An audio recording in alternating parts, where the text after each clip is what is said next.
Hello, everyone, and welcome to Raw Smack Talk Live, the show where we talk about professional wrestling.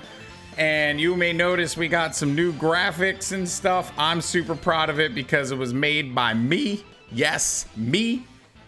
I wanted to go for the old school Fire Pro Wrestling vibe. So I think we nailed it. Anyway, how's it going, everyone? I'm Goldenboy. Join with me. We're doing something a little different for this edition of Raw Smack Talk. We're actually going to make this awesome now. We're joined by the faceless man himself, Lord Sermit, and the one and only Beard 101, hot off the presses from his job at T-Mobile, the one and only Beard. How's it going, guys? What's going on, man? Exciting stuff. This is going to be a good one. I'm really pumped for this show because we have a lot to talk about. First and foremost, WWE Payback. The House of Horrors match. What could be considered the greatest match in the history of professional wrestling. Don't give me that look, Beard. Okay. All right, let's break it down. What the hell was that match? It was a horror film. It was pre-recorded garbage. Was it pre-recorded? Like, did you not hear the punches? Is that okay? Well, yeah, the punch. That's actually, I stand corrected. Yes, yes.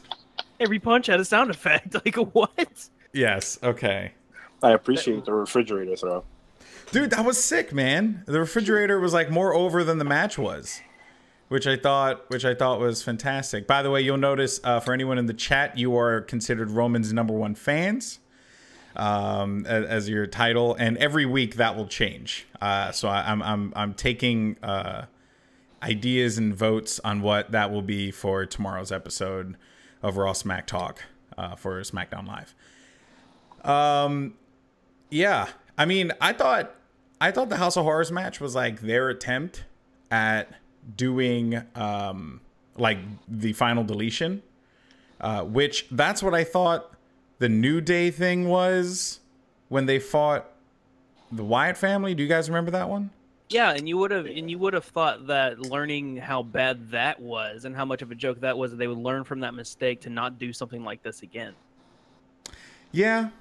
Well, I mean, that's what I was wondering. You know what I was hoping for the House of Horrors match? I was hoping that it was going to be like, of course, not as bad, but like the Punjabi prison match. You know what I mean? Like a steel cage or like some kind of bamboo cage or something crazy.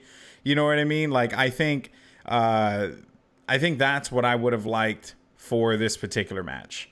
Like something that happened in ring that made sense. But I give them credit for like the continuum, right? Like they kept it going, right? Like, you know, Wyatt showed up and his outfit looked literally the same as the pre-recorded outfit. But like, how did Randy Orton get there, man? Like, I don't know. I think he was stuck in the trunk. He's a snake. Snuck his way into the trunk while they were in the McDonald's drive-thru. Wouldn't you sit there as a limo driver and see like this crazy man in dreads and a wife beater on and say, "Driver, go to the arena," and he's like, "All right, let's go." Like.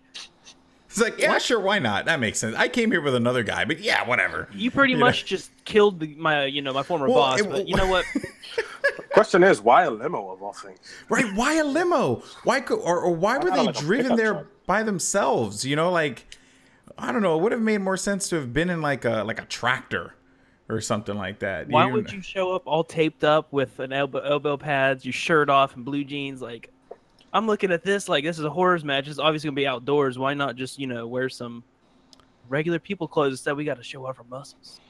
I'm actually pretty convinced that there was a piece of shit on the wall next to the poster when he was working out. Yeah, but probably the weird one to catch that. I could be, or it could be some Snickers. You never know. Well, I mean, we can buy the house and go see. Sure. Yeah, the house listing is online. That is true. I can't believe that shit, man. That's just amazing. Comes equipped with Philips Hue light bulbs. Oh, man. Okay, so Reicher and Doobie, sad that they are not in the show today. You know, I've always wanted to do a show with JC. because, you know, I mean, Rob is out there, you know, doing the drugs and getting the sexually transmitted diseases Whoa. This was initially this was going to be a show called Rock Hard Wrestling. I kid you not. No. Could have been so good. And I still think we might do it, but I'm not settled on the final name for Raw Smack Talk. I just came up with something.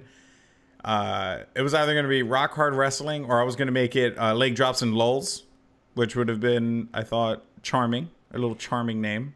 You got to do Rock Hard Wrestling if that's the options. I think Rock Hard Wrestling needs to happen, because imagine the merchandise too. It would have been perfect.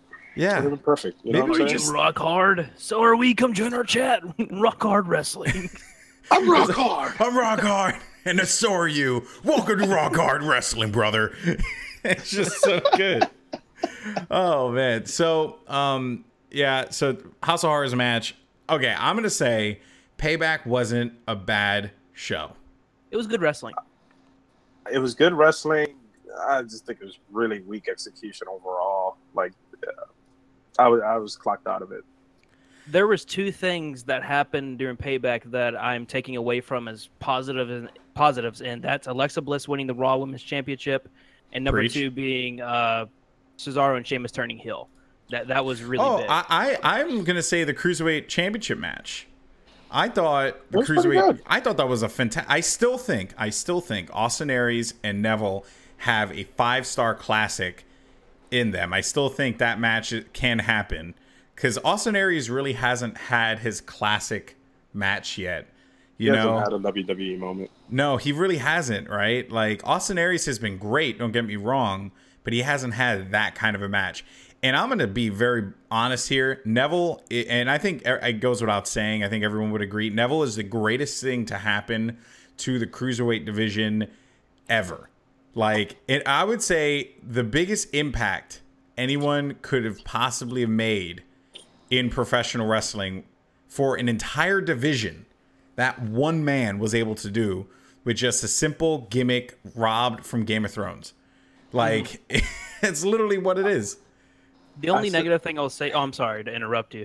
The only negative thing I will say is I think he pushes the whole king of the cruiserweights too much by saying it. Like, you do not say that to your king. I think he does that way too much. But other than that, I think I agree. He is the best thing that's happened to the cruiserweight division. And I think him and Austin Aries is a great feud. Obviously, I wish that the ending would have been a bit different, but I understand why they did it to keep the feud going. They have to, because they have no legitimate contenders right now. Right. No. Like, you saw that 6-man tag cruiserweight division match today. Like, don't get me wrong, Gentleman Jack Gallagher is freaking awesome, but like, and Akira Tozawa can be great if necessary, but like, it's a thin division. It really is. And the only characters that you have are Austin Aries and Neville. Gentleman Jack Gallagher being the only other person. Rich Swann is kind of vanilla at this point. I mean, he's happy, he dances, he does stuff. I'm waiting for Kalisto to get into division. I think Kalisto could actually be a pretty big deal there, but we'll see. TJP's making his ways up, in my opinion. We'll get to that later. Heelish. We'll get to that later. But yeah, I have my thoughts on TJP. Beard, what do you think? I don't know. TJP, him turning heel, it still throws me off a little bit, but he's owning the role for the most part. Especially because of the entrance music, right? Like, it's like so happy-go-lucky, Yeah, he needs to darken that up a little bit. Give it a like Neville, dude. Neville's theme song is so sick, man. Like, they took the original theme and then they added the strumming of the guitar, that deep, like sound, made it sound very evil, which I thought was fantastic. I like that. It literally just explodes. Like, when Neville's going to show up, because there's no pomp, there's no circumstance. Everything just explodes, and this man who looks pissed off walks out to the ring, and he's ready to fuck someone up. Now, here's my problem. He hasn't really fucked anyone up. What do you mean? No, because the last 2 times I went to Raw, both times it scared the shit out of me. So. You know what they do? They mention it about Booker T every time, by the way, which I think is pretty funny when they do the pyro. Every time they're like, and Booker, you were sitting right by the pyro, and Booker's like, yeah, man, it scared the shit out of me. Basically should say that. He sounds petrified every time. It's loud. Booker's getting bullied. Yeah, no, we'll cover that in the Raw thing. Kermit thinks Booker T's getting bullied. You don't bully the 5-time No. There's the last time he got bullied, he looked at Cole, and it was that, do it again. Do it again. Well, Booker T doesn't mess around, man. And like, I mean, listen, we all know Booker T's infamous Harlem Heat promo. He's from the streets. And I don't think it's being bullied, to be honest, but we'll talk about that later. Anyway, more Payback. So I thought the Cruiserweight division match was strong. I really enjoyed it. Probably one of my favorite matches. Kermit, you're happy Alexa Bliss won, and that Sheamus and Cesaro turned heel. These are all things I happen to agree with you on. Beard, what were your takeaways from Payback? Well, I didn't want to stray away too far from the cruiserweight match. Bugsy wrote that the cruiserweight division isn't fun to watch, and he's right. Compared to the Cruiserweight Classic, it's been pretty boring nonetheless, and I also think the crowd hasn't been involved in any of the matches. But Neville and Austin Aries, did do a pretty good job. I just think that they have more in them to show. Yeah, like that Classic. I totally agree. I think the division is boring. Yes, I do agree with you there. It is not good in its current state, because what they did, it's literally the definition of a lazy PC port. They literally took this thing that worked in the Cruiserweight Classic and then transported it over to Raw. And that was just stupid. And I'm going to be very honest and say, like, the changing of the ring and all that stuff, like making the Cruiserweight see, it's so unnecessary. It's like, just get rid of it. I was there. I went to a live Raw with my wife. We went to when they were in, the Bay Area, when they were in Oakland, the Oracle Arena. And we went to the show. And that was the first time I actually got to see the Cruiserweight switch out. Because I was just like, wait a minute, is this what's happening here? And like, it's a lot of freaking work what they do. It's insane. Oh, yeah. It's like 40 of them. Yeah, it's a whole army of people that just descend onto the stage, onto the ring, and then they break everything down, and then they rebuild it again. And it's like, what are you doing? No, it's just enough time for another Shinsuke commercial. Well, last night, while both competitors were coming to the ring, they were actually still changing the ropes. Yeah, you saw that video, right, on Reddit? Mm-hmm. Yeah, I thought that was hilarious. It's very clear that, like, I mean, don't get me wrong, they do a really good job. WWE production, second to none, in my personal opinion. I mean, to mobilize this production on a weekly basis, daily basis even, and bring it all across the country and even the world and nail it every single time with, like, minimal hiccups is honestly nothing short of amazing. But still, some things that they do are just really unnecessary. I thought, to be honest with you, I thought the solution was very simple.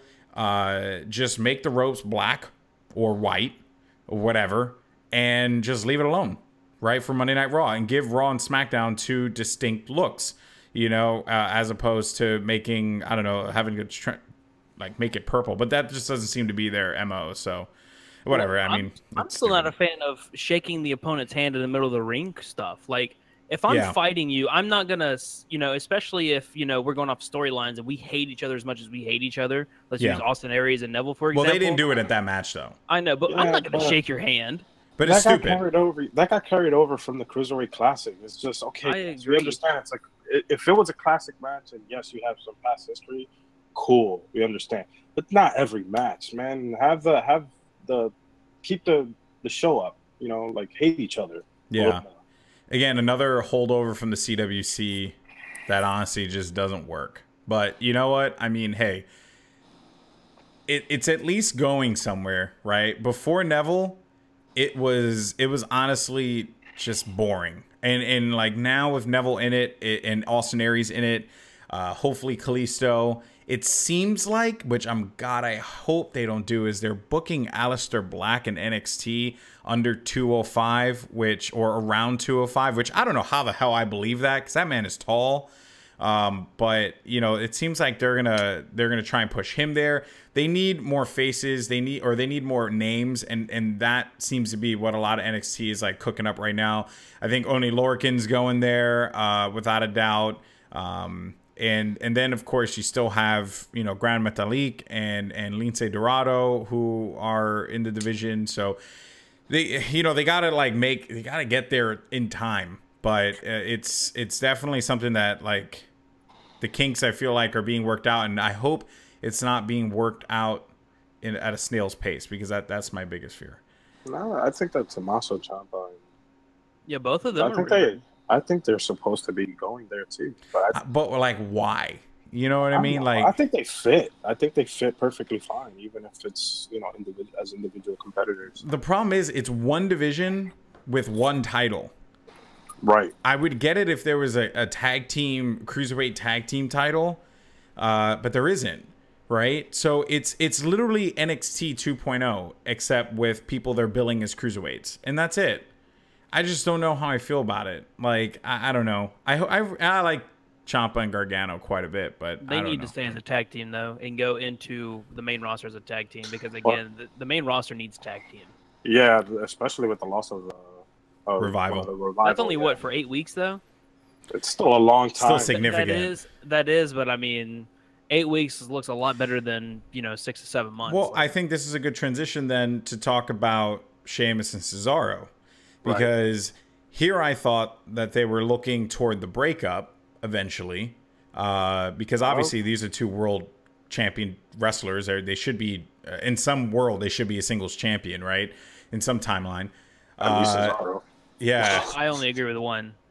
No, I think Sheamus and Cesaro both. I honestly think Sheamus could be a good heel Intercontinental champion if need be. You know what I mean? Champion, and it stops there. Yeah, his world title run was just depressing. Every world title run he's ever had has been depressing. Yeah, it's boring. It boring. Sucked. They try. But I think Sheamus and Cesaro, the tag team, have been fantastic. They got like this cool thing going on. So basically, recap everyone. Sheamus and Cesaro turns heel. They attack the Hardy Boys at the end of a hard-fought match. Jeff Hardy lost a tooth. That shit was crazy. He got punted. Homie got just punted in the face. And physical match. Yeah, very physical match. Oh yeah, I love the finish. Love the finish.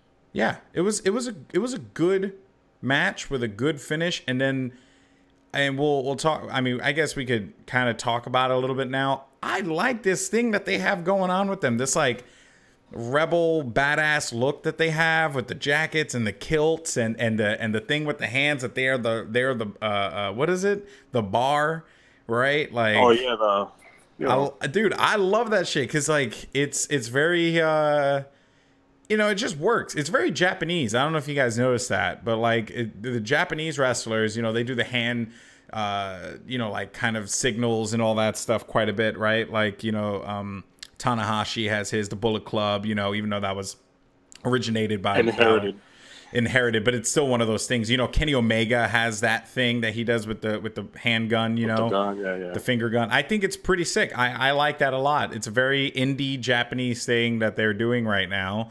And could this be like the rise of Sheamus and Cesaro 2.0, like as an incredible faction team, or I don't know. Well, it could. One thing I will say is everything that Cesaro said in his promo tonight was absolutely believable. Everything, of how frustrated he is about how he thinks that the fans are looking at the past. For example, Brock Lesnar, Goldberg, now the Hardys, and worried about the future with NXT, but not worried about the present. I love every single thing that he said, and it made me believe it. I can't wait to see what they can do. And I also really believe, with the fact that Sheamus is basically saying, well, I'm so glad I can come out of my shell. I was so tired of being a good guy. Which we knew that was happening. We knew that was happening, right? That was obvious. So I'm excited to see what they can do, because again, there is no top heel on Raw. Yeah, the Revival were supposed to be those guys, right? Yeah, they could have been. I mean, they were doing great. They had a lot of momentum behind them. The last 2 times that I went, actually, the last time I went, they had a really huge pop, and they had all the momentum behind them. They're great wrestlers. They've always put on a show, and it sucks that they lost a piece. Yeah, for that short time. But let's talk about the team that was supposed to be the main heel tag team in the division, and that's the fucking Club, bro. Like Gallows and Anderson. What the hell? Like, talk about the biggest letdown of a debut you could possibly have. You have these two guys who were just megastars in Japan, you know, multiple time IWGP tag team champions, show up on Raw. They Anderson completely skips NXT, just like AJ Styles. Like, that's how much stock they had in Anderson. And like, they're not doing anything bad, but like, Jesus Christ, they haven't done anything good. They feel like they're on vacation. It also doesn't help that their first actual feud was put with the Usos, and of course, that's when Roman's playing the family angle. And if you're teaming with Roman, you know just as well as I do, you're not going to lose. So yeah, that didn't help their case. And then, of course, they just kept going downhill from there. They team, you know, of course, they formed the club, and then AJ started feuding with, you know, Cena, and we know how that ended with them getting their ass kicked by John Cena 24/7. They need either to go to SmackDown and team up with AJ, or Finn turns heel, teams up with them. They just need something. They have to trigger. They have to pull that trigger eventually. It was a little weird seeing Finn go against them, and I'm just like, this is a perfect setup for bringing the club back together. Yeah. Well, Finn has been on record to say that he doesn't want it to come back because, you know, the Bullet Club was organic, and this bringing, you know, the so-called Balor Club or club would be forced. To me, that's what he said. I mean, I agree with Finn that it should be organic. Don't get me wrong. But, I mean, he's literally using the Balor Club. Like, that. If that doesn't sound like the Bullet Club, I really don't know what it does. Yeah, sure. But it's just like, you know, it's very clear WWE is forcing this brand. I mean, dude, they're using practically the same text, like the same art style as the Bullet Club shirts with all of Balor's clothing. So it's very clear that they're forcing it. The entrance still has it. I mean, they still do the Bullet Club Wolfpack deal. Like, yeah, they do it. He does it. Gallows and Anderson do it, and Styles AJ does it. Yeah. So, like, you know what I mean? It's just really weird. Well, Anderson and Gallows T-shirt is the same T-shirt as the Bullet Club T-shirt, just Anderson and Gallows on it. Yeah. Yep. Same graphics, same everything. The only person who hasn't had Bullet Club, quote unquote Bullet Club branding put on him has been AJ, because of the P1 is obviously way more just of a seller. You see so many people with those shirts, so it makes a lot of sense. But, you know, we'll see what happens, right? Maybe, you know, here's the other thing, right? We're now, damn, Thule, you're going too fast. You're going too far. I gotta focus on Payback. I don't want to talk about Finn versus Bray and what the possibilities could be there. Okay, Payback. So good heel turn. Sheamus and Cesaro. We'll see what builds up from it. Onwards, though, there were a couple other decent matches, you know, on the card. Intercontinental Championship not defended. Do got to talk about Chris Jericho versus Kevin Owens. Mm-hmm. I knew that was going to be a title change. Yeah, we all knew. We all saw it, right? The way that they were playing it off, like, hey, it's his last time on Raw, and blah, blah, blah, and like they're really playing it out. But that pop that Jericho got at the start of the show is proof that Chris Jericho is immortal, and he will truly live forever. The guy, he's amazing. The guy's song is classic. His entrance is classic. He's so good on the mic. He knows how to control a crowd. He just is an expert at his job. Like, he does everything, undefeated.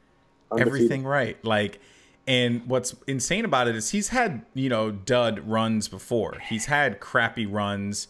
I think that run he had with CM Punk was particularly weak. I don't think that was a strong one. He had a couple other, you know, feuds with Ziggler and I think with Miz too. Fandango. Yeah, and Fandango. Well, yeah, we never forget. But yeah, I mean, I'm kind of just like in this mindset right now where it's like Chris Jericho, and think about it, like his style back then, right? Lionheart Chris Jericho, fast in the ring, flies all around, does all these crazy things. And like you see this man age like a fine wine, man, because he doesn't do the crazy things that he used to do when he was younger. But my goodness, can he still go in the ring and put on a 3 to 4 star match? Not 5 star, which is fine because he's put on plenty in his career. But man, is he amazing. Well, I got something interesting for you guys. So Fozzy will be touring On the day of when is Backlash? When is it? Oh, really? Because on the date of Backlash, they will be touring. Not to mention, Fozzie's going to be in San Antonio on the 27th. That just got like pushed on a rock festival that I follow. So, you know, I've seen a lot of Twitter feeds saying that there could be a possible title change soon. May 21st. So, yeah. And when you said was that, and they pushed back his tour date till the 27th?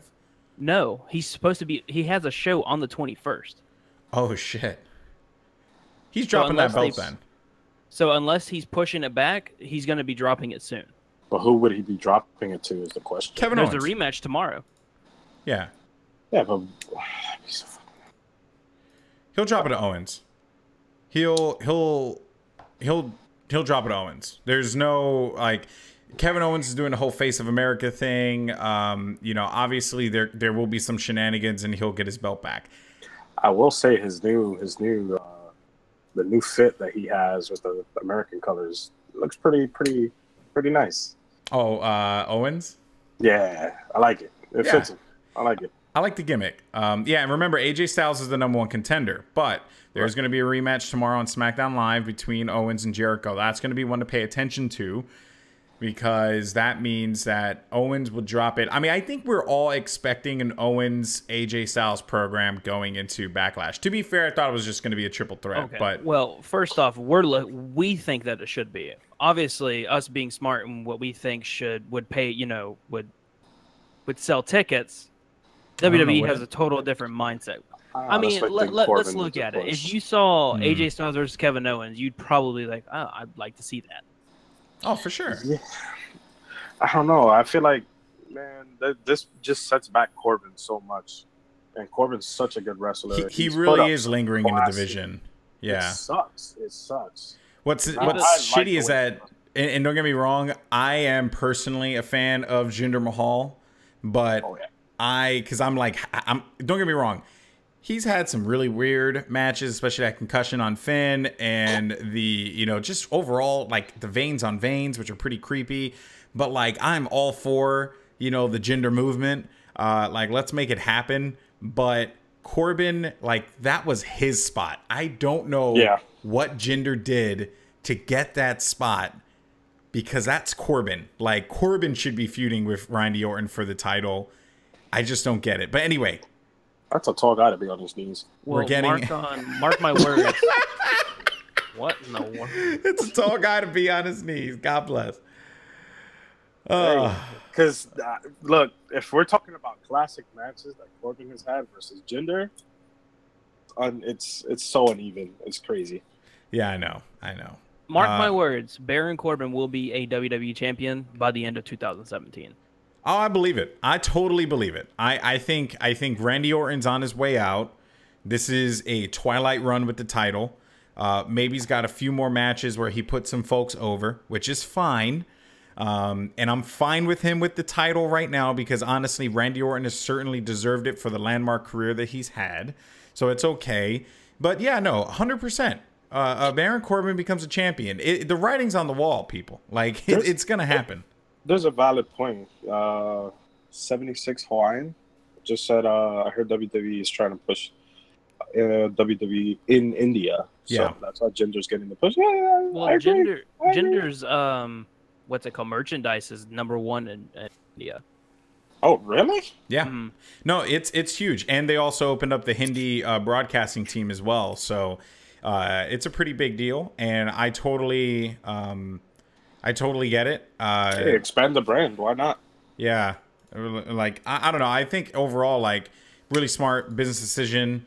And also Jinder Mahal too. Like, you know, he's never been a bad wrestler. And I honestly think this is the best he's been on the mic. And what's even better is you put him in a faction, right? And that's how you get him going, you know? Which is the Singh brothers, a.k.a. the Bollywood boys. That's smart business, you know? Because what the hell were those guys going to do? Flounder in the Cruiserweight division? or be a jobber tag team? Like, don't get me wrong. I think the Bollywood boys are fantastic representatives, you know, for brown folks everywhere. But, like, at the end of the day, They just didn't. They were very vanilla. They were very vanilla when they debuted on NXT. When they debuted at the Cruiserweight Classic, it just wasn't working. So I'm excited for that. But anyway, that's a SmackDown discussion. There'll be a lot to talk about tomorrow on SmackDown because remember, Jinder still has the WWE title. And he looks good with it too, man. Just saying. Oh, yeah. He looks good with it. I want him to win. I want him to win. I want him to win, and I want Corbin to jump in that bitch. That's what I want to happen, right? But anyway.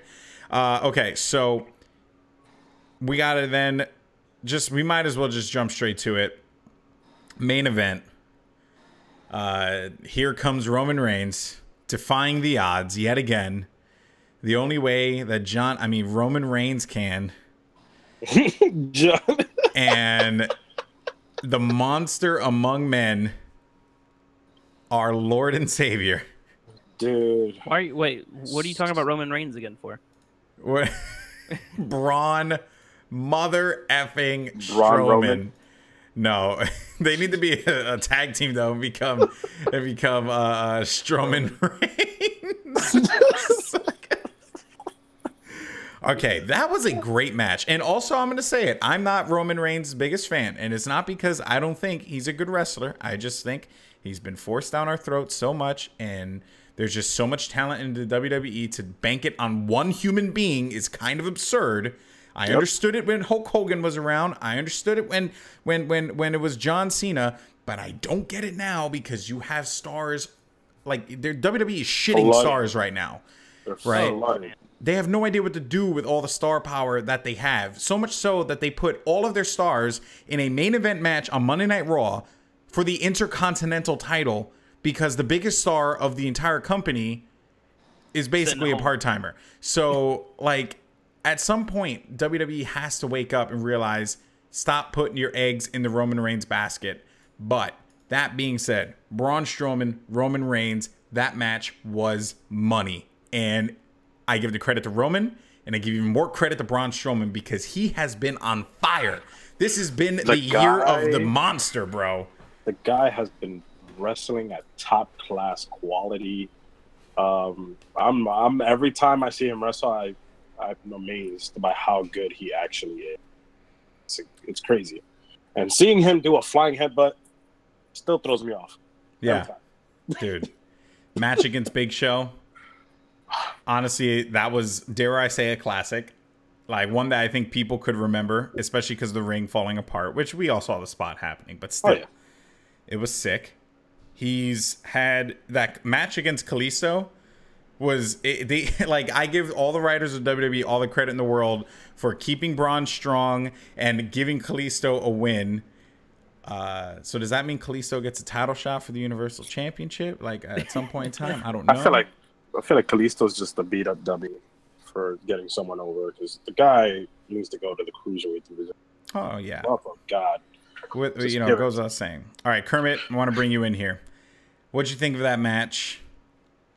I thought it was good from the beginning to the end. Obviously, I'm really glad that we didn't see a one spear 1, 2, 3.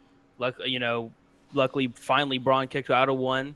The only negative thing I will say is if you guys watched the very, very beginning of Raw Talk, we saw Roman going to the ambulance, and of course we get a rerun of what happened 2 or 3 weeks ago in the back of the ambulance. I'm not finished with you yet, and Braun basically just running into the back door of the ambulance and getting hit by the back door. That seemed like set up for something else though, which they kind of talk about on Raw. At the same time, though, it kind of makes that win not as legitimate, in my opinion. Well, it just makes... Okay, so I took a different perspective from it, right? I look at it as, what do monster heels do? They charge, they yell, they hit things really hard, right? I think Strowman is just over, right? He is just the thing. And the way that they're pushing him, it's like, okay, when are we gonna get what we actually want? I mean, he's doing great. So Reicher says Roman needed that win. I disagree. The win over Taker does enough.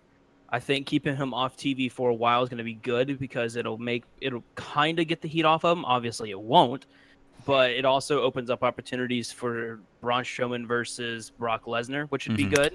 And it also makes it where once Roman and Brock do finally wrestle, it'll be more toward a big pay-per-view as in SummerSlam, WrestleMania, Survivor Series. Yeah, because I think the problem you have right now is you need... Okay, so it's very clear, once again, that we are going to get Roman Reigns main eventing WrestleMania in New Orleans. I can't see a reason why he wouldn't. It's just what they're constantly trying to push, and it's stupid, but like it is what it is, right? I think what they're trying to establish here, they need a monster heel that is full time, and Braun Strowman clearly is that man. It is believable. He's been fantastic. Yeah, he's more, right? Braun Strowman will fight Brock Lesnar for the Universal title, and he will win the Universal title. I cannot see a world where he doesn't win the Universal title. You think so? Yes. I don't think so. Because they have to get that belt off of Brock. The only person that's going to beat Brock is going to be Roman, and that's going to be at WrestleMania. Yep. Why? No one wants that match. But this is WWE we're talking about. Thanks, babe. No one wants that match. It's just I don't see it. I don't see Brock losing it to Strowman. As much as we all want this to happen. But that's just poor. That's just poor booking. You're still gonna get your money with Brock in Mania. Brock doesn't have to be in a title match. Well, they know that, but they also think, well, who's our top guy and who could we, what could we do to get big money on Brock? And, well, let's get big money on Roman, too, and let's make it for the title because everybody wants to see that. Well, that's what they think, at least. Obviously, nobody wants to see it. But in their eyes, this is their biggest match. So Thule says Finn versus Brock. No way that happens. If it does, it's a big mistake. And this is how they set it up. They're going to kill Balor. Because they faked it with, Seth calling out Brock and then Finn calling out Brock. I don't see that happening either. Finn and Brock, it just doesn't make sense to me. It's a bad move. I totally agree with Reicher. Brock versus Finn would look like a tiny child fighting a bull. Well, it's also not even that. Technically, Finn hasn't lost a one-on-one match. Mm-hmm. And now, here's the thing. Here's the thing, though. Remember... Well, no, they only really did it with Nakamura and AJ Styles. Because they only mentioned IWGP Heavyweight Championship or IWGP Heavyweight Championship held by AJ Styles, Shinsuke Nakamura, and Brock Lesnar. Remember that they've mentioned that before. They could probably try and play up the IWGP Championship thing with Finn, even though he was only a junior champion. But still, I don't know. Thule, I cannot see in any world that happening unless they're trying to ruin Finn. Can I be the first to be on record to say if I see another Shinsuke commercial, I'm gonna fucking shoot myself. We'll talk about Nakamura later. Jesus Christ. Finn will beat Bray, so why are they building Finn up so much? Well, they're building Finn because he's obviously a future star in a company, right? Finn won't beat Bray, though, because Bray is also a future star in a company. I think Bray wins this feud with Finn. And I think the reason why is because they need that nether realm individual to kind of be a threat in the WWE. And here's the thing. I'm super excited to see Demon Finn with Bray? With Bray, yeah. I think that was great. When they set it up, when they first started it, I thought that was the perfect idea. Yeah. I guess I'm the only one here that's not a big fan of it. Really? Of Demon Finn? No, of Bray versus Finn. I'm okay with it because both of those guys need something to do. Yep. And you're not going to have the very first Universal Champion of all time face off against Brock Lesnar for the title. Like they have to keep Finn away. And but this is the part that's very confusing. This is the part that baffles me, right? Because Demon King versus the Buzzard King, goddamn Hawaiian. This is the thing that bothers me about it, right? Like, it's very clear that the WWE think highly of Finn and Seth and Dean and now even The Miz, right? Dean is getting better on the mic. Just saying. Oh, he's hilarious. So it's very clear that they're investing into these people, right? But what do you do when you you have Brock Lesnar who exists, right? Which what do you do there? For all intents and purposes. You have Braun Strowman who.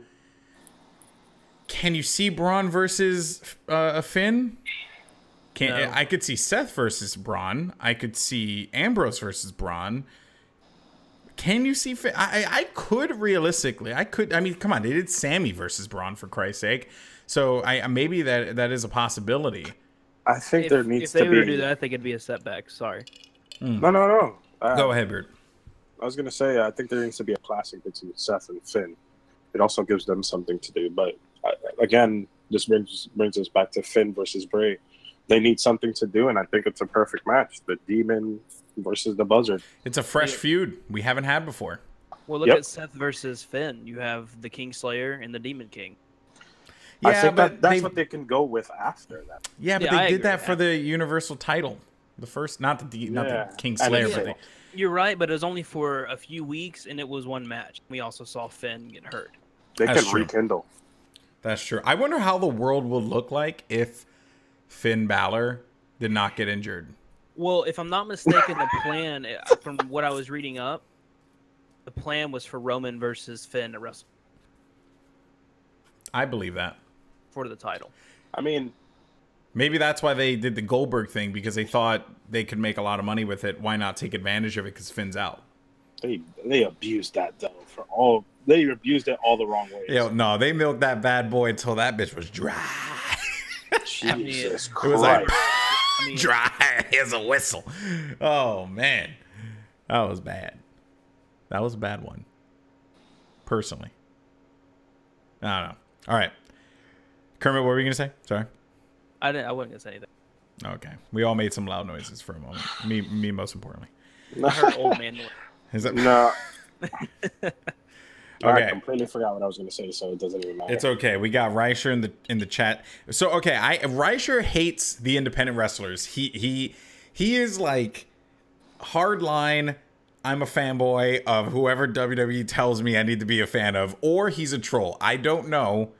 It's very hard to tell. Well, just think of this for the independent scene. Cody Rhodes, who was Stardust and a joke in WWE, is so good in the independent scene. A part of Bullet Club. And if I'm not mistaken, rumor has it he might be signing with Ring of Honor.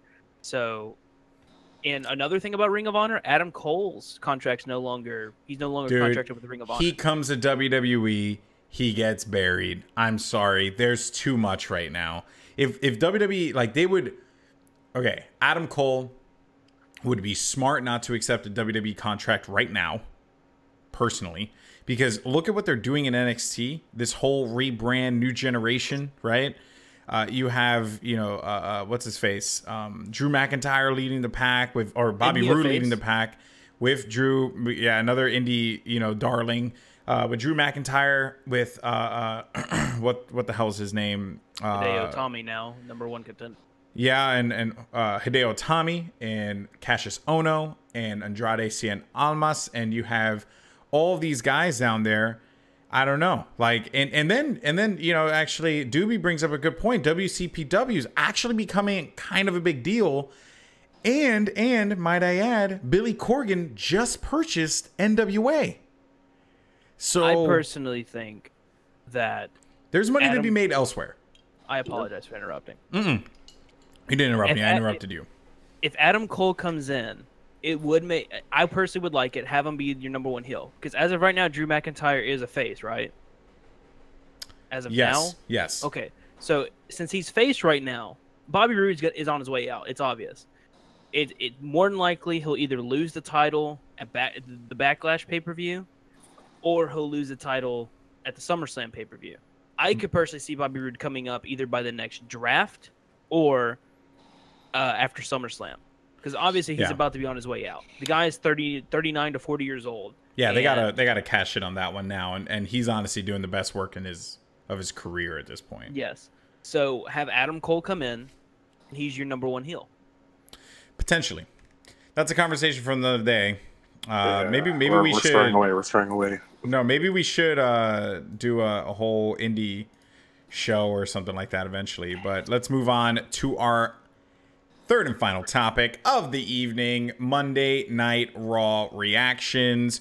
So I'm gonna come out and say this, and this is a thing that I freaking hate about Monday Night Raw. We were 2 hours into the GD show, okay? And there were only 3 matches in a 2-hour show. I saw that. I think there was 5. There was a long intro match. There were 3 matches. And then the 4th match was at the last 10 minutes of the 2nd hour. I have it because I wrote everything down. Well, the women's match was number 1. Number 2 was the tag match with Enzo and Kat, or the one-on-one match. No, it was a one-on-one match. Enzo and Doc Gallows, or whatever his name is now. And then the 3rd was a cruiserweight match. 6-man cruiserweight match. And then what was the 4th? 4th was Slater versus Cruz. Right. 5th was TJP versus Double A. Which was and awesome. then 6 was the main event. You had 6 matches in a 3-hour show. That makes sense. No, it doesn't. No, it doesn't. No, That's it doesn't. Insane. That's no. Like, it was. I'm not saying. I'm not talking about the promos, because the promos don't bother me, because those advanced storylines, and that's what Monday Night Raw is for. The freaking commercials are just out of this world. Did you just notice the commercials? See, the always been that bad. So on the way home, the only thing that I missed was the Cesaro promo, and I missed the rest of the cruiserweight match. That's the only thing I missed, and I lasted about an hour to get home. Jeez. All right, so let's recap. Strong start for the women. Honestly, I think Alexa Bliss is the best promo for the women right now, short of Charlotte. Nice little spat between her and Sasha Banks, but, you know, again, it's just Sasha Banks is in a weird place right now. I don't know what they're trying to do with her. Yep. Bayley showing some aggression, which is good. Wonder where that's going to go. But overall, I do want to say, good match and a strong showing for Mickie James as well. They really hyped up Mickie James in that match numerous times. I feel like they started out Nia Jax and then they just lost her whole identity. They should keep pushing her, but I just don't see Alexa Bliss versus Nia Jax. This has been my main problem with Nia Jax. Obviously she's a bigger woman, and she's what, around 6 foot tall? Around there. And you know, Alexa Bliss, for example, is 5 feet tall. Mm-hmm. So let's say that Alexa Bliss versus Nia Jax happens, which is obviously not going to happen. There's only a little bit of things that Alexa Bliss can do. She's very limited, and it goes in that kind of a match. Yeah, in any other match, you know, that Nia Jax is in, one-on-one wise, her opponent is always limited. So my big issue that I've had with Nia Jax is, you know, there really isn't anyone that can really work with her.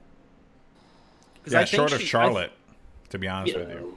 Yeah, I just don't think that there's anybody that can really work with her. Yeah, it's gonna be hard to have a decent match with Nia. You know, and she's not bad. Just to clarify, she's not bad in the ring. She was before, but she's not.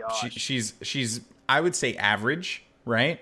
But yeah, she can only work one kind of way, and because the women are traditionally smaller than her, yeah, she's really limited. Whereas, like in the instance of Braun Strowman, for example, Lord Braun, you only he could do the big man match, which he's done, right?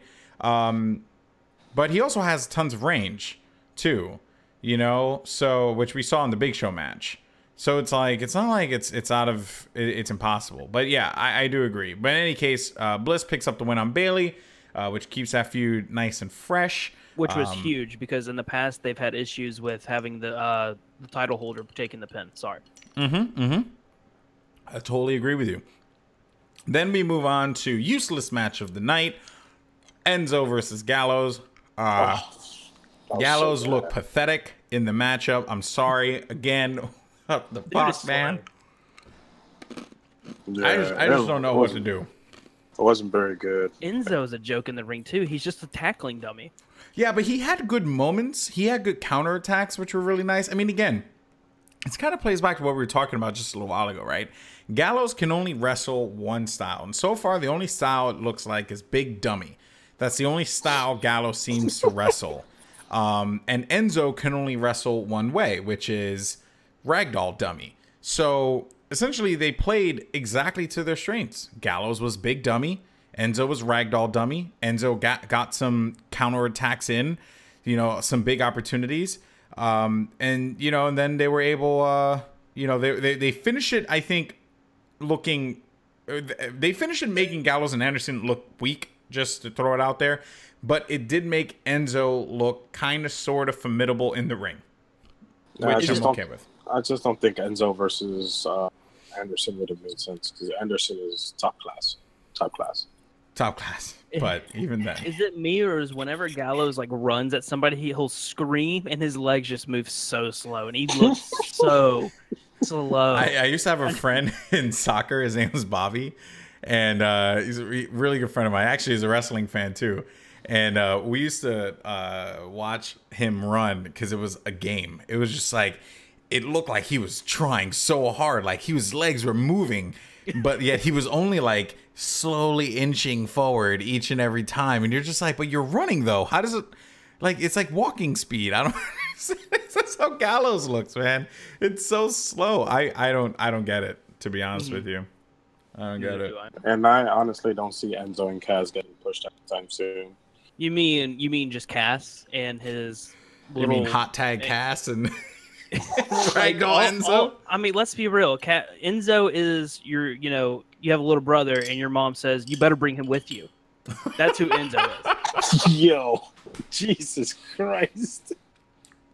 Enzo's just there. And then there's Cass, who's like a superstar. He's a fucking great promo, though. he is great on the mic, but when it comes in the ring, it's just like, all right, time for Enzo to get beat up for about 15 minutes, and then Cass just do his, just Empire elbow, kick him in the face. Hey, that promo was really good. Big Gal and Andy, I thought that was I was laughing at it. Dude, I laugh at everything that man says, bro. He spits fire, period. He's just really good at what he does. I wonder if he sits back there and is just like, how can I make this funny without cursing? Yeah, right? Dude, it's so... He has to do that, man. He has to do that. He is the greatest promo in the business, period, Enzo. So good on the mic. He has one style, don't get me wrong, which is jokey, loud and abrasive, but it works so well for him, And I'm totally with it. So anyway, that match ended. Thank God. And then we move on. We had an excellent promo, I want to say, between Ambrose, Rollins, Balor, and Miz. It was. Yep, it was a really good one. I will say though, it was weird how Rollins comes out. He's like, I want to beat the shit out of Brock, and then Balor comes out and he's like, I want to beat the shit out of Brock too, because I was the first Universal Champion. You got to do it right.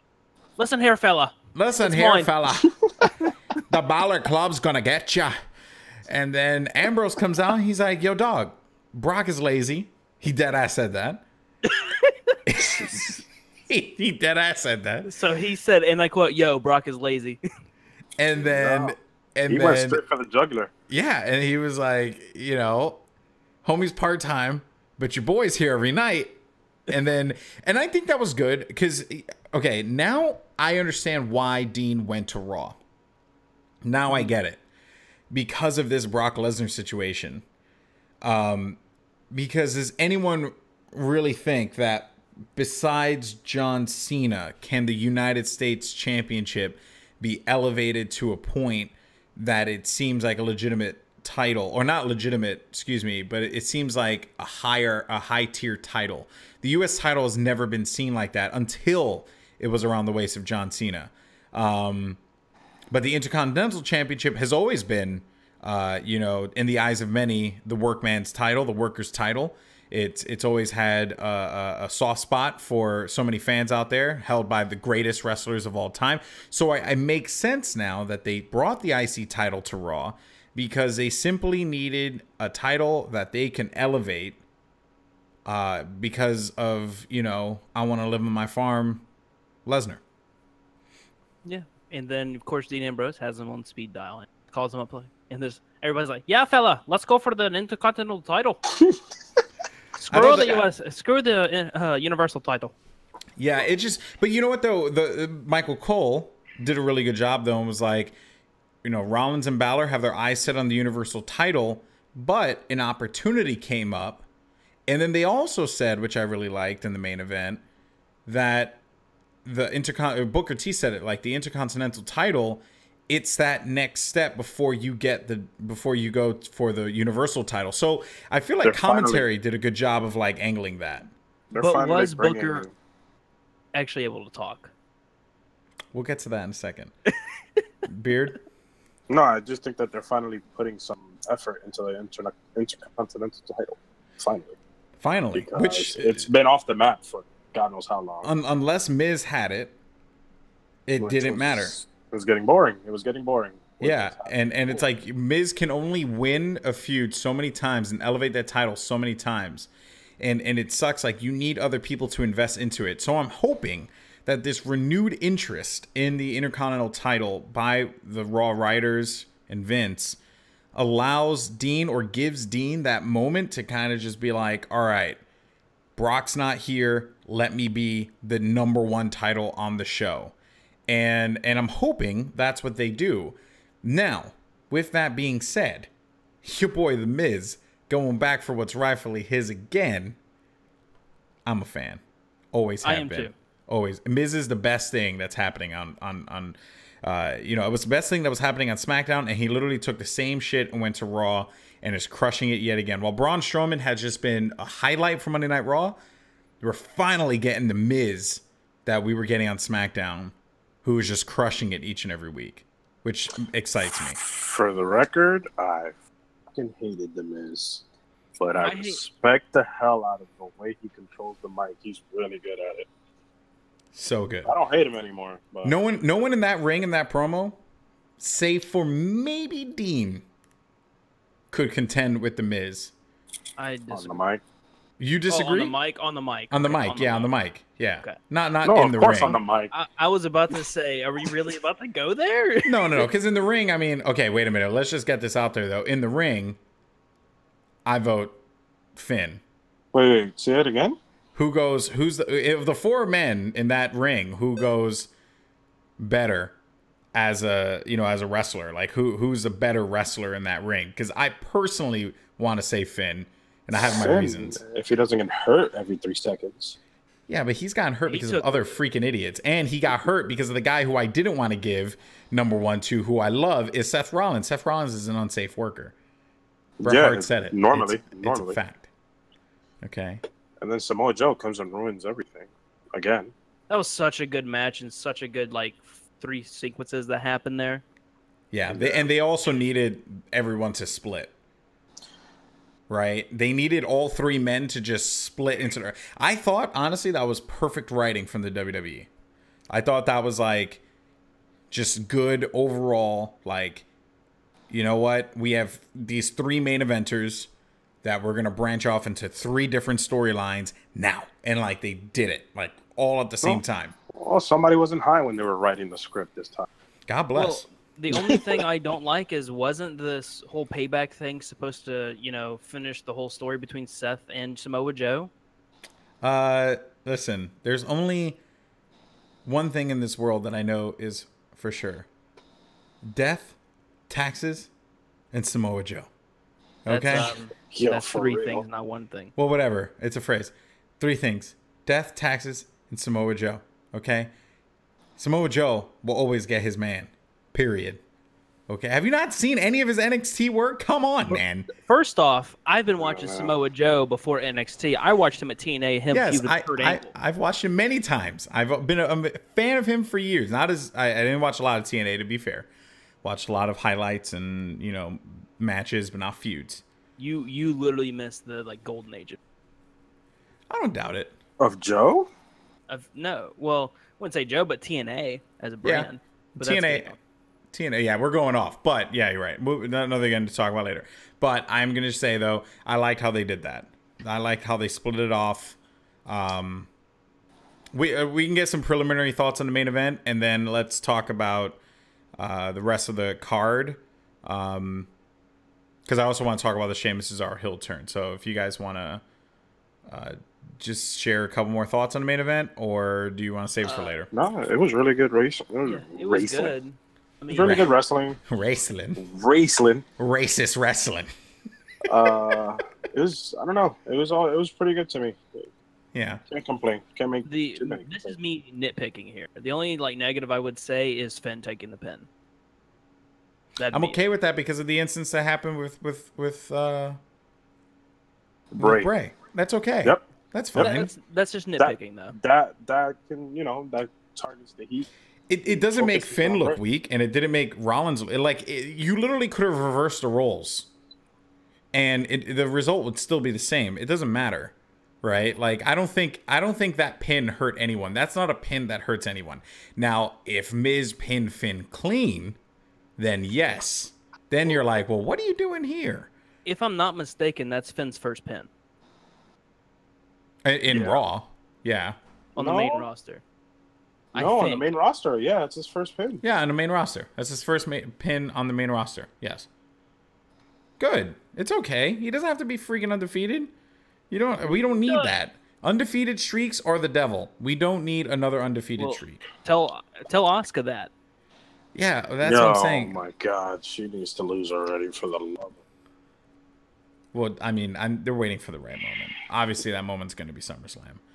Okay, so rest of the card here real quick. So after that great promo, we had also following promos from Dean Ambrose and the three men who were going to fight in the match that were actually really funny.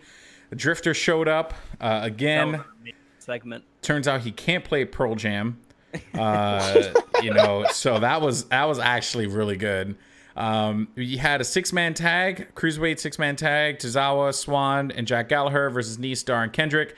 Essentially, it was Kendrick with the Vanilla Dudes with, the super team of the guys with character. Again, Tony Nese and Noam Dar, I'm just not bought into them. Besides, Noam Dar's only claim to fame so far is that he says Alicia fucks. That's his only, claim to fame, that he can't say Fox, he says fucks. And everyone mocks it on the internet. And Tony Nese, that's great. Tony Nese, dude, a guy who should literally... He's an Adonis. He should be perfect. And he's so boring that Beard is moving away from the camera for a brief moment. Tony Nese, I thought he would be the one going against Neville, honestly. Or at least contending at some point. But they look exactly the same. Same black shorts, same, They look the same. It's just Tony Nese is a stunt double. Yeah, what would you do if Tony Nese comes out? I am the king of the cruiserweights. I'd believe it. I'd believe it, dude. Spot on. I am the king of the cruiserweights. I love that shit, dude. I mean, don't talk to the king like that. It's so good. So we had that matchup. Jack Gallagher got the pin. He got the win. Perfectly fine. Swan also, kudos to Swan. I don't know if you guys caught that. That 450 leg drop was stupid. I missed it. It was stupid. It was really good. It does look like Jack Gallagher, though, is next in line, I guess you want to say. He got the biggest pop of the cruiserweights. It's safe to say he's been the most well utilized of the cruiserweights who came from the CWC, because you've seen him. He had that amazing match with Tyler Bate in NXT for the UK Championship. That was a really, I love that match. Very different kind of match. He's showed up. Obviously, he's done work on 205 Live. He had the fun stint in the Royal Rumble. You could tell that they really, really trust Jack Gallagher. You know what it is? What is it? To Reicher's point, every cruiser feels exactly the same. I just think that they're just not 100% bought into the fact that they're on prime time, and also the crowd's just not in it, and they just haven't figured out the formula for getting that.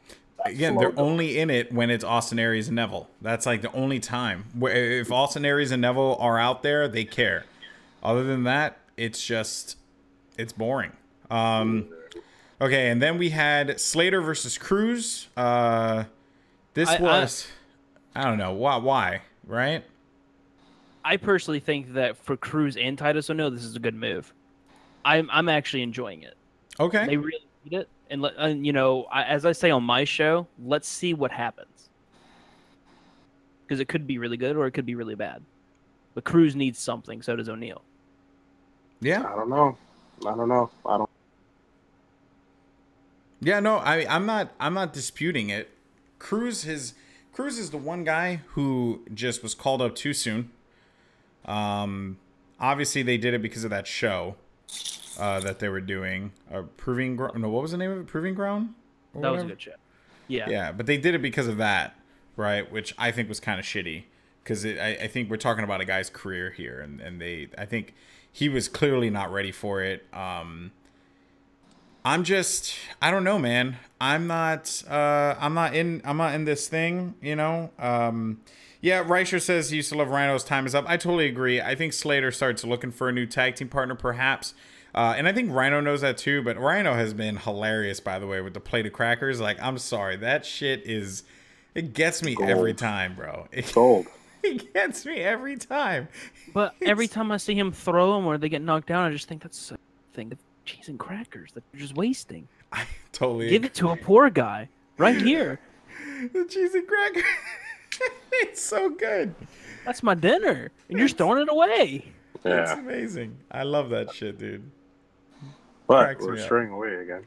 No, I know. I'm sorry. Okay, crackers and are then important. cheese and crackers, bro. You stray for cheese and crackers. And then, yeah, so then you had TJP versus Double A in a match where TJP took the pin. Yeah, or he took the submission yet again. Lost to the last Chancery. What's Told a good going on with story. TJ? Look, I think I like that he turned heel. He needs to get rid of his theme, as I think you've said already. Mm-hmm. Too kid friendly as a heel, and the guy's still going down to the ramp and dabbing. Like, Yeah, But did he dab today? Yes, he did. yes, He did. tweeted the dab was dead, though. Did he Well, tweet the if dab was it's dead? well, then if he did, then he's steadily killing it still. Yeah, no, honestly, TJ Perkins has made me hate the dab. It's very, very frustrating. And also, they're calling him TJP now. They're not calling him TJ Perkins anymore. You notice that? Yeah, I personally feel bad for TJP because he's just that guy that is there because they wanted to sign so many other cruiserweights, as in Zack Sabre Jr., Ibushi, Kota Ibushi, and they all turned them down. And then TJP's like, just, well, here you go, man. You're the cruiserweight champion because we can't get anybody else. Well, let's be honest here. Zack Sabre Jr. wouldn't have survived. He's I don't doing think good so. in the Indies right now. Yeah, he's doing fine in the Indies, that's where he'll thrive, but he would not have survived in the WWE. His matches, to be fair, in the Cruiserweight Classic were very boring. Like, which I understand is like his style is that, catch. He's very technical. Yeah, very technical, like counter wrestling, which is very British and it's perfectly fine. But it was just not working for me. At least in the Cruiserweight Classic and at least the people he was fighting against. What about Cedric Alexander? He's still injured, right? Yeah, he's still injured. That was a huge loss to them. He was getting a little bit of momentum, but I like the way he wrestles. I think he's super athletic. He's the only one who was having feuds outside of the title that were like meaningful, that actually carried on week by week. Yeah, she's my girlfriend, dude. Yeah, no, I mean, it was a dumb feud, but it was honestly, it's a tried and true feud. That's a Yeah, I mean, woman. if you like 7th grade, fighting with whose girlfriend is who. The trifling Yeah. hoe. the truck. God damn, shit! I was not expecting that one, Diablo. This will be the my last thing on the cruiserweights with the title. I do think that we could see a triple threat match for that title because we have to at some point. I do. If I'm not mistaken, the original plan for the Raw after Mania was a fatal 4-way for the title, and Double A was going to win it. Okay. Yeah, I could see that. It's fine. I mean, they got to do something. Madikev says, I think the Cruiserweight's biggest problem is they're not Lucha Underground. Those guys are fucking athletic as shit. They are, but Jesus Lucha Underground Christ. is kind of went downhill. Yeah, especially with the introduction of like Cage. Like, and then Mundo. no, I like Johnny Mundo. You I love shut your damn Johnny. mouth. I love him. I love him. I You can't better wait. shut your dick. Johnny Mundo. You better shut your damn mouth, boy. You better shut up, bro. Oh, you're gonna shut down that pretty face, dude. Ricochet, are you kidding me, dude? Prince Puma, I like a couple of the characters on there. I do like though that Lucha Underground, by the way, is a show. It's very, very aware that it's a show and it's not a sport acting like a show, you know, which is what Monday Night Raw is. Anyway, so main event time. We had, honestly, a thriller. We had a great matchup between The Miz, Finn Balor, Seth Rollins. All three men looked like money, main event caliber. You know, honestly, The Miz is putting on the best matches of his entire career, the best promos of his entire career. He's on fire right now. Yes, he is. And I will say, I think the addition of Maurice was the reason why, because so, it really just added. You could tell he just cares so much more, right? Finn Balor, fantastic match from him, and again another fantastic match from Seth Rollins. Overall, we saw the break off of 3 different storylines between these 3 men, which is fantastic writing. For Miz, he is now the #1 contender. He faces off against Dean Ambrose for the IC title. No idea when, but that's when that that will be happening. We have Finn Balor facing Bray Wyatt. Bray Wyatt told Kurt Angle, "Let me do what I need to do." That was actually a really good promo from Kurt and from Bray Wyatt. And we have the continuation, because you thought it was over. Seth Rollins versus Samoa Joe. If there's one thing Samoa Joe knows how to do in his time in the WWE, is have a feud last for what feels like a century.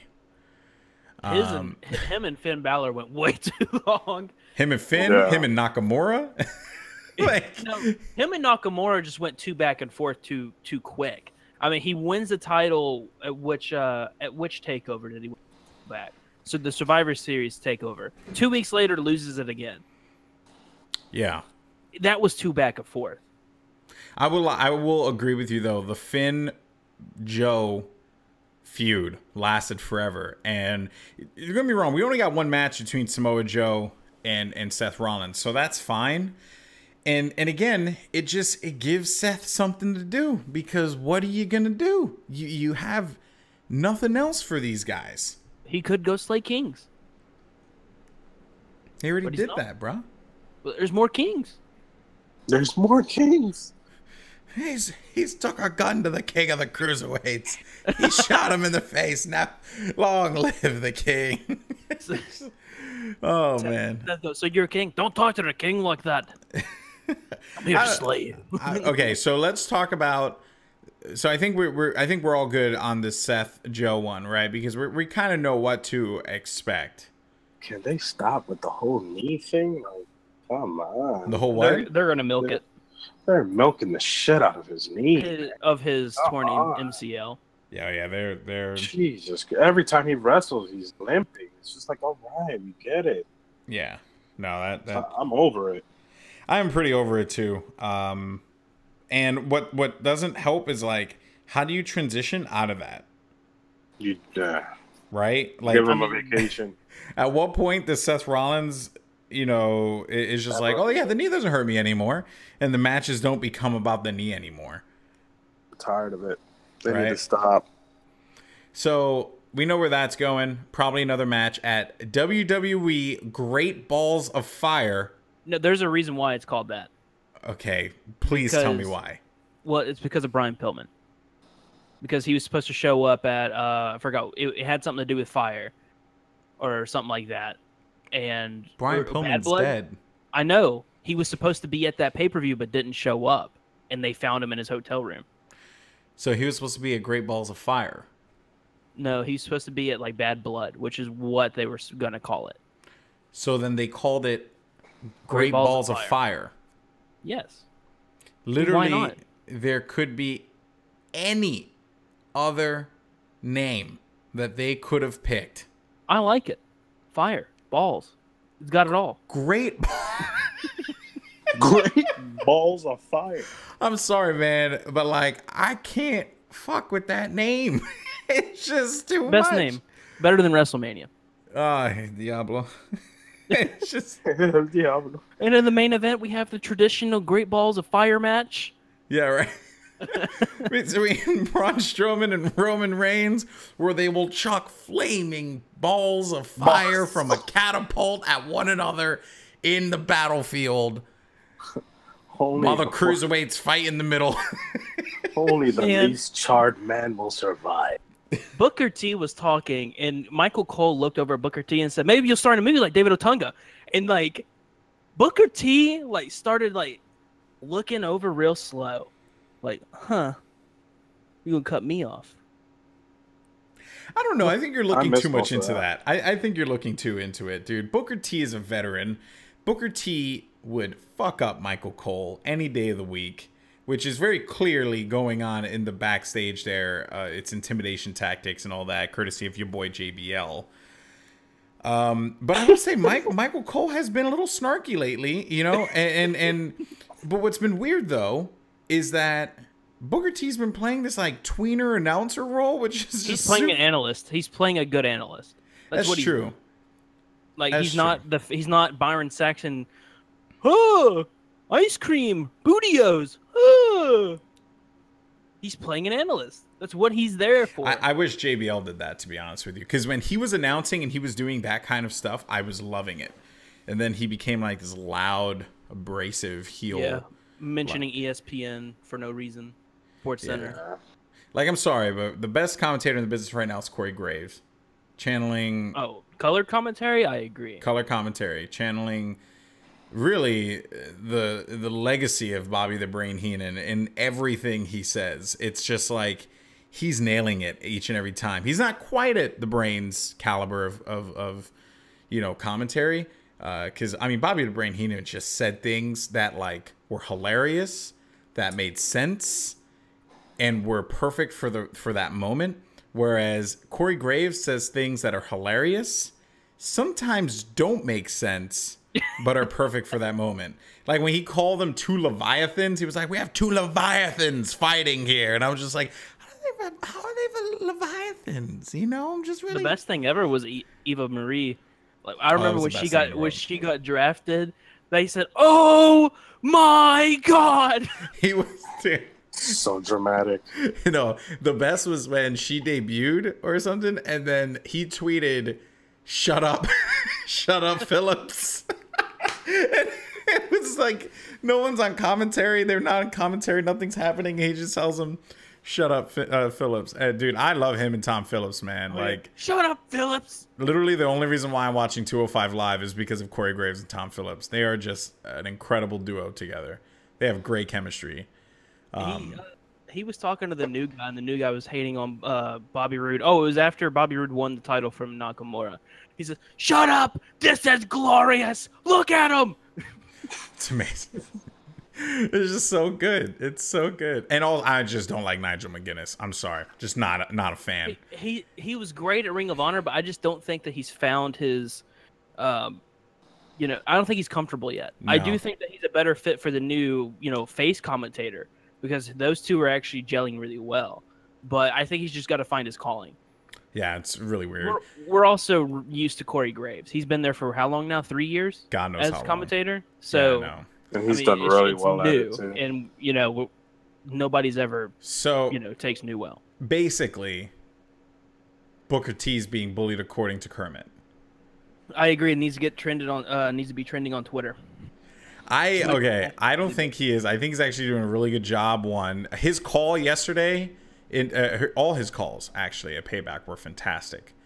I elect, and again, I have no personal issue with David Otunga. If he returns, it's like whatever, right? Like it doesn't affect me, it doesn't change my life, but my life could be a little bit better because Booker T's on the commentary team. I'm just saying, when they ask Booker T something, he'll start to mumble. He's like, "Yeah, man, yeah, he's a really good star." But I love that he starts yelling out of nowhere. It's just fantastic. Yeah. You're just like, that's what you gotta do. That's what you gotta do. And you're like, what are you doing? Like, what's going on here? He got asked, "Didn't you hide behind your brother?" Well, I mean, yeah, that's how we would. That was also really weird. He did make a lot of references about Stevie Ray, and it was just about Harlem Heat. That was weird. Fact, Stevie Ray. If for some reason you're listening to Stevie Ray, you still owe us an interview. Me an interview for the Wills podcast. We had it all lined up, and it didn't happen. I was going to drive to Houston and interview Stevie Ray. And he let you down. He let you down. You know what I want to do one day on this? I want to get Tommy Dreamer, because he's close by. So one day, if this grows, who knows? Rock hard Wrestling. You know. All right. So yeah, I mean, we have 3 storylines. We have 3 feuds now that are breaking off from this. Who knows when Miz fights Dean Ambrose? Are they going to give that match the pomp and circumstance that it deserves is the question. I think if it was Seth or Finn, they probably would have. Do they have the faith in Miz and Ambrose to make this promo, to make this happen, this program, happen? And could they possibly main event Great Balls of Fire? No, that's 100% going to be Braun Strowman, Roman Reigns. Oh, and we didn't even talk about that. They wrote them off TV. Which is good. I think they both need to be off TV for a little bit. Roman needs to be off TV, but I think for Braun... well, this was the first Braun we didn't have. Well, first Raw, we didn't have Braun there. Well, in reality, they're going to play the injury angle for Roman. What's next for Braun? Like, all he's going to do is just go put, little Mexicans, little in the luchas in the trash can. I didn't mean to put Mexicans there. That was pretty racist. That was racist, okay? That was racist. That was racist. He's going to put little Mexicans in the trash can. Jesus Christ. Good thing the Shining Stars left, man, because I think they would have been lumped in there, because I don't know if they could tell the difference, like shit. And then it would be the Irish people, so Finn would go in there next. Finn will go, and maybe Sheamus, and then Cesaro, just by association. Yeah, ambulance match incoming. God. The shirtless Puerto Ricans. Oh my goodness, I like the heel, but we'll talk about them tomorrow. Jesus Christ. It cracks me up just seeing Braun dragging Kalisto. I'm going to put you where you belong.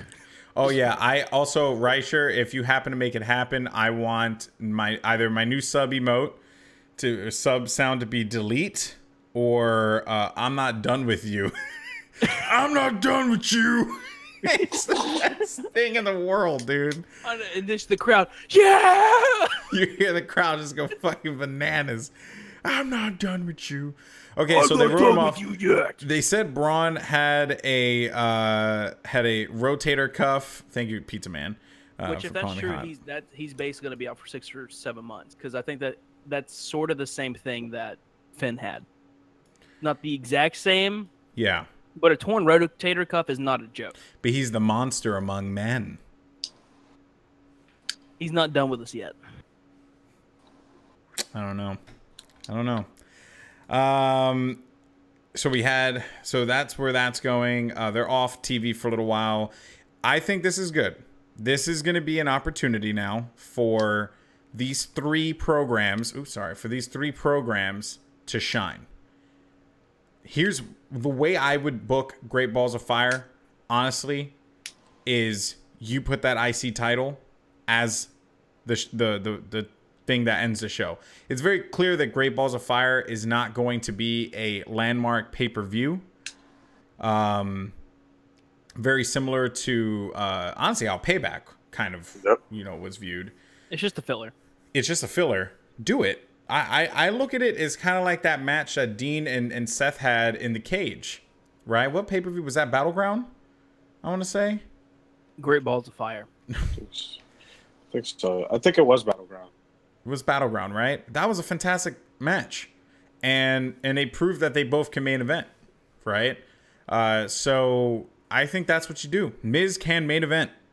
Dean can main event. They are a draw.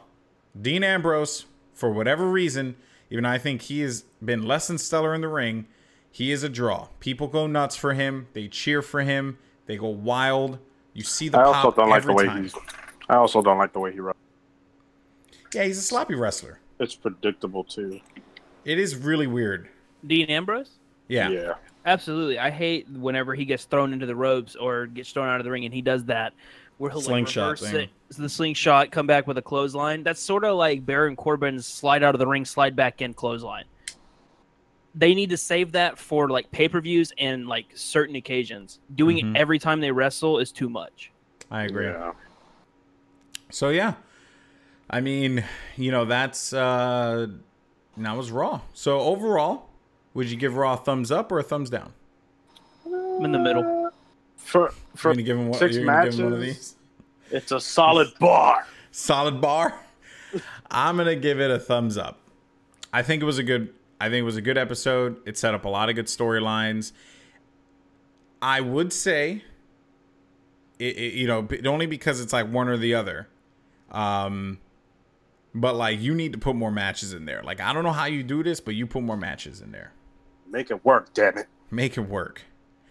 And also, eventually, you're gonna have to pull the trigger on Broken Matt Hardy. I think they're leaning to it because if I'm not mistaken from what I'm reading, Ruby Hardy tweeted because there's the rumors of that Rebby. Look, man, it's late. Okay. Don't do that to me.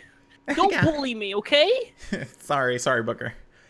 I'm gonna have to leave the show and make it public. Oh God. So that's horrible. Stop it. You need to stop it. God damn it. So there was a rumor that WWE and TNA or Impact made an agreement to let it go. Well, Reby got on Twitter and said "fuck no." That was her exact quote. Wait, what did she say? To let go of the gimmick? No, they were saying, people were asking her if they're allowed to use the gimmick again. Her exact quote was "fuck no." If they were allowed to use the Hardys were allowed to use it again or use it in WWE, and her exact quote was "fuck no." So they're not going to do it. Like I said, I think that they are really easing into it. I really do. But wait, what does that mean? You said "fuck no," like so. Well, fuck no means no. Okay, you know what? Bye. No, am I wrong? I'm just joking. trying to figure this out. So let me just restart all of this. There was a rumor last week. Dave Meltzer of the Wrestling Observer came out and said that there was that TNA and WWE made an agreement to use it. So fans started tweeting her, saying that if they were allowed, because she is very blunt on Twitter. I mean, her pinned tweet is "and fuck that owl." Wow, must be nice. So get nice. She kept getting asked, and she said "fuck no" about it. But he keeps showing signs of it. I mean, him and Jeff today did the delete. Yeah. Yep. So I think it's getting closer. I think WWE is going to screw it up. I agree. It's not going to be organic. They're going to screw it up, big time. They're due for a screw up. Well, no, because they just had one. It's called House of Horrors. Okay. It was pretty bad. It was terrible. Pretty bad. Oh man, yeah. I don't know. All right, so we have SmackDown tomorrow. We're not going to see Nakamura fight again because he will debut at Backlash. They're being smart. They're being smart with that. They are being smart with that. No, they're not. I 100% disagree. Commercials. The artist the artist known as Shinsuke Nakamura, just because he dresses like Michael Jackson and Prince crossover, does not mean he is Michael Jackson and Prince crossover, and you should call him the artist formerly known or whatever as Shinsuke Nakamura. That's stupid. He is the king of strong style. Period. Well, that is his gimmick. He kicks the shit out of you. He can't hold a 20-minute promo, and if he wrestles week in and week out, you lose that nostalgia of having Shinsuke Nakamura in the ring. So protecting him is not a bad idea, and what they're doing right now, not a bad idea. I'm okay with them protecting him. Yeah. Okay. Well, I just got a great text from JC. I'm gonna share it with the community. Wow. All right. Apparently, we're gonna end the show because JC has to. No, we don't have to. I lost the urge. JC has. I lost the urge. he has some business to take care of, you No, know? it's okay. It's okay. Some You little- lost the urge. It Little went brown away. babies need to be dropped off at the pool. It went away. No. Honestly, we do have to end it because this will become a long-ass upload. So, Yeah. that being said, SmackDown tomorrow. Show will be back right after SmackDown, 10 p.m. And then we will commence some streams. I'm actually going to end this tonight. No stream, no games after this for those of you watching on Twitch. Because we're going to actually go live a little early tomorrow with some Battlegrounds. And then we'll do some SmackDown commentary, I believe. I don't think I have any work to do, so I have to double check that. But I'm pretty sure that I'm good tomorrow. So, that being said, so JC gave it a bar. Kermit gave it a thumbs down. No, I'm in the middle. Oh, you're I in a didn't- bar, so you're a bar too. You're It was okay. It wasn't anything like that I will remember, but okay. it was okay. And I gave it a thumbs up. I thought Monday Night Raw was pretty decent. Let's see what SmackDown could bring tomorrow. Okay, so that's gonna do it. Thank you so much, everyone, for watching Raw Smack Talk yet again. I will catch you guys tomorrow with another edition as well as some streams. So make sure you guys tune in for all the good stuff. Take care, and as always, keep on winning. Peace.